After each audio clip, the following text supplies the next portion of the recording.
Border guards fried the occupants in the Kupiansk direction. Soldiers of the Steel Frontier Assault Brigade discovered an enemy observation post. During the assault, the border guards killed 2 occupants and captured 2 more. The Ukrainian Armed Forces advanced in the Tokmak sector, east of Novoprokopivka. Ukrainian defenders liberated another 1.5 kilometers of territory in this area. The defense forces also advanced in the Bakhmut sector near Klishchiyivka and Andriivka. Near Avdiivka, they entered Opytne and liberated part of the village, which is very close to Donetsk. If you look at the satellite images of the fields and landings, you can see that the fields are covered with hundreds of artillery and MLRS strikes. Perhaps in the near future, the Ukrainian Armed Forces will be able to enter the suburbs of the Ukrainian occupied regional center, Donetsk. As it turned out, the Russian troops had received orders to conduct a gradual and organized retreat from their positions closer to Opytne, but due to the low morale of the soldiers, as soon as they finally heard the word retreat, they did not bother to organize it and began to leave their positions en masse.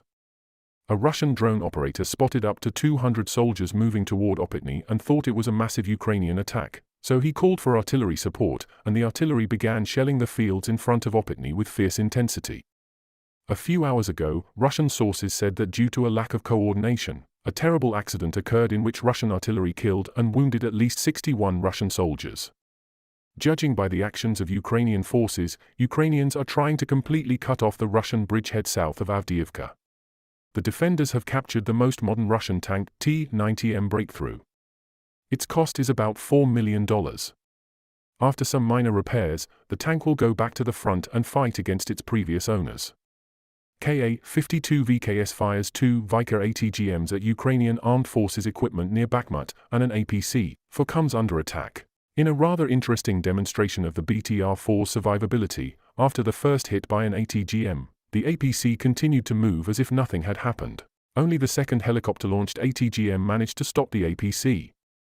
Russia has spent hundreds of missiles and drones destroying the dummies.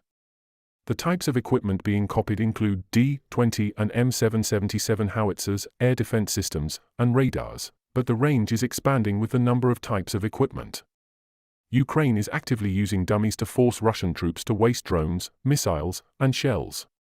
By the way, the 155mm M777 howitzer, which is in service with many NATO countries and the armed forces of Ukraine, costs up to $4 million, while its dummy made of ordinary saw pipes costs $1,000.